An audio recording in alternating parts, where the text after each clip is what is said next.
Porque meu pai, que já tinha mal de Parkinson, uma doença degenerativa, ele veio infartar. E quando ele infartou, eu tive que assumir a responsabilidade da minha casa. E quando o hospital veio cobrar, eu descobri que a gente estava falido. Ou seja, eu descobri que nada é ruim o suficiente que não possa piorar. E dizem que um raio não cai 2 vezes na mesma casa. Mas lá em casa estava que nem um para-raio. Era eu tetra, meu pai com Parkinson infartado, e eu descobri que a gente estava falido. Ou seja, eu acumulei 3 crises. Que a gente fala, eu estou numa crise. A gente não consegue o quê? Encontrar uma saída. Mas foi ali que eu me reinventei. Ao chegar no fundo do poço, que muita gente quer ruim, mas o fundo do poço tem uma vantagem. Se eu estou no fundo, eu não tenho mais para onde descer. Agora eu só posso subir. E foi nesse momento. Mas eu pergunto a vocês, eu fiquei 10 anos parado em nome da tetraplegia. E de 9 anos para cá eu me modifiquei completamente. Eu me formei em psicologia, eu fiz várias formações em coach, eu já ministrei mais de 500 palestras, eu já escrevi um livro que já está na 5ª edição, eu estou prestes a escrever um outro livro que vai ser feito, o prefácio pelo Augusto Cury, ou seja, cheio de proposta, 500 palestras viajando pelo Brasil. O que foi que mudou? Se a minha condição é a mesma, a tetraplegia. O que mudou foi o meu modo de pensar. A partir que eu mudei o meu modo de pensar, tudo mudou. Agora eu pergunto para vocês, e o que me motivou? Eu fui motivado pela dor. Mas não a minha dor. A dor de quem? A dor do meu pai. E ali eu descobri o que significa a palavra motivação. O motivo que nos leva a ter uma ação. E o motivo que me levou a ter uma ação foi meu pai. E eu pergunto para vocês, qual o motivo que faz vocês estarem aqui hoje? Por que vocês estão aqui? Pela profissão? Porque vocês querem ser reconhecidos na profissão? Porque tem filhos em casa e querem dar boa qualidade, um bom ensino, uma boa educação? Porque querem ser orgulho para o pai? Porque querem ser um bom parceiro e dar uma boa vida para a esposa ou para o marido? Todo mundo tem um motivo. Vocês estão alinhados com o motivo de vocês? Vocês estão constantemente pensando qual o motivo que me dá uma ação? Porque a gente sabe que a vida é difícil, a vida não é fácil. E todo dia eu acordo desanimado. Às vezes triste, às vezes desacreditado. Às vezes pessoas dizendo que eu não sou capaz. E eu me alimentando daquilo. Mas será que eu estou realmente, verdadeiramente ligado ao motivo que me leva a ter uma ação? E aí, Márcio, tudo bem, tu me fala, você encontrou qual foi o motivo que te levou a ter uma ação. Isso fez com que eu acordasse para a vida, eu me reinventasse. Mas, Márcio, tudo bem, beleza, e como é que a gente se reinventa? A gente tem que mudar o quê? Nosso modo de pensar e o nosso modo de agir. Até então, durante esses 10 anos, pessoal, para tudo eu tinha o quê? Uma desculpa, uma justificativa, que é o que nós todos temos. Desculpa e justificativa para não fazer as coisas acontecerem. E eu era assim, tanto na minha vida pessoal como profissional. E eu quero que vocês percebam que a nossa conduta humana é única só. É uma só. Porque foi numa noite de reflexão que eu percebi que as minhas desculpas e minhas justificativas eram medo. Medo da frustração. Medo de falhar. De não conquistar aquilo que eu queria. E da noite para o dia, eu percebi, através da minha vida pessoal, que eu teria também uma capacidade de mudar a minha vida profissional. E aí eu pergunto aí para vocês, o que acorrenta vocês? Muita gente está criando às vezes pessoas que vão ter medo e não vão se sentir capazes, porque aquele a quem ele depositava poder, acabou não sabendo educar. Já outros não, aqueles que entenderam que eu posso errar, mas eu posso refazer, consertar e dar continuidade à minha vida, as coisas, esse vai ter mais potencial. Ah, Márcio, isso é o único fator determinante? Não, não é. Não existe fator determinante. Cada pessoa internaliza do seu modo. Então, pessoal, eu acabei me quebrando as minhas correntes quando eu comecei a reconhecer a minha capacidade.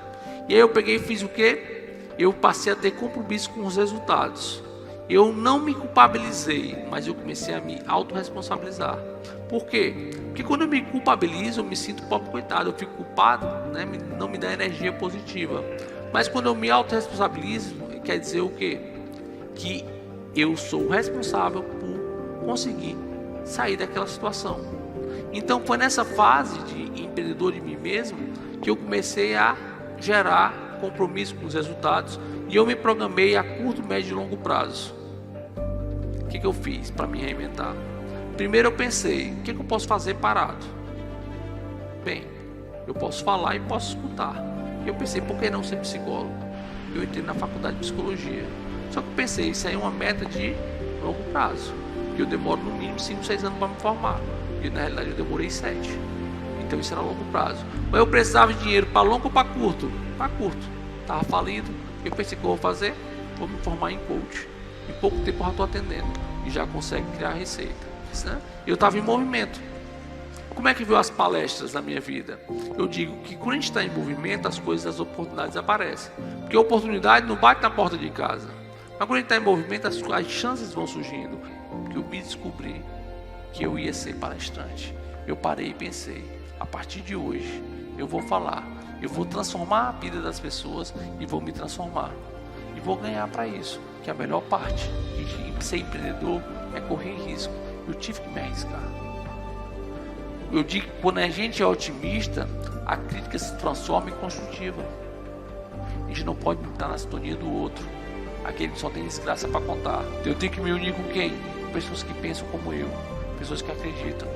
Então, pessoal, superando meus desafios, eu me tornei coach, eu me tornei palestrante, eu me formei psicólogo, eu escrevi um livro, O Minha Boca, Meu Caminhar, ditado pela boca, e porque a minha profissão é falar. A impossibilidade consiste no não tentar, o que não quer dizer que nada não seja impossível, quer dizer que se eu não tentar, a impossibilidade já é certa. Nós somos seres de relações, ninguém vive isolado, e nós nunca vamos ter todas as competências, só algumas, mas aquilo que eu não posso, outro pode fazer por mim. E para mim, nas barreiras físicas, mas também vou precisar de pessoas com outras competências que possam se unir às minhas. Vocês não são diferentes. Vocês podem. Talvez nem tudo só, mas de mão dada. Mas tem que acreditar. Porque o problema não é o problema. O problema é a atitude em relação ao problema. Às vezes eu não preciso mudar de onde eu estou. Eu preciso apenas aprender a enxergar a vida de outro modo. Quando eu comecei a enxergar a minha vida com um olhar diferente, um olhar de gratidão, eu nunca mais reclamei de nada. Para minha vida eu sugeri transformação. E aí eu pergunto para vocês, que é um outro artigo que eu escrevi, qual é o legado que vocês querem deixar? Qual é a história que vocês vão construir?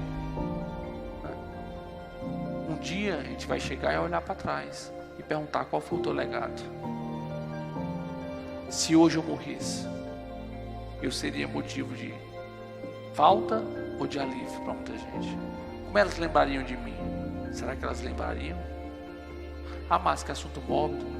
Mas é bom pensar nisso hoje, porque vai ter um dia que a gente vai estar lá na frente e a gente vai querer voltar atrás e já não vai ter mais.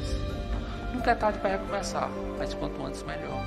E tão bom que se fosse hoje, a gente saísse daqui impactado, acreditar, porque a gente vai mudar. Márcio, mas é difícil, mas na dificuldade que eu tenho mais aprendido. E hoje eu sou consultor, eu trabalho dentro de empresa.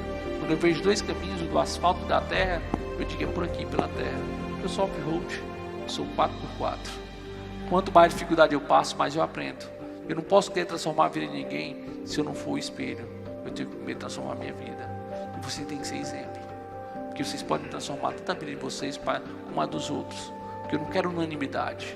Eu não quero sair daqui modificando a vida de todos. Mas se uma pessoa daqui sair impactada, e amanhã ela me encontrar e dizer, Márcio, você mudou a minha vida, a vida dela mudando, ela muda de muitas outras à sua volta. Isso é muito bacana, pessoal. Você poder ajudar pessoas, mas não é só diante de um palco. Todos nós temos um palco da nossa vida e as pessoas que estão ao nosso redor e que esperam muito de nós, né? Escreva a sua própria história. É assim que eu escrevo a minha.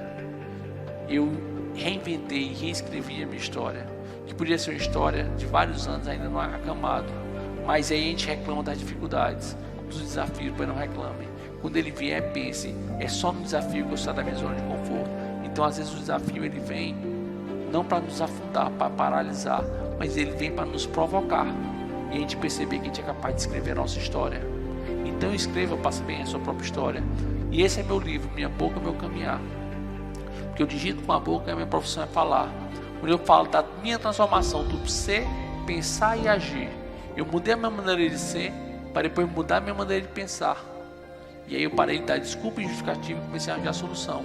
E eu conto os passo a passo que eu dei eu agir.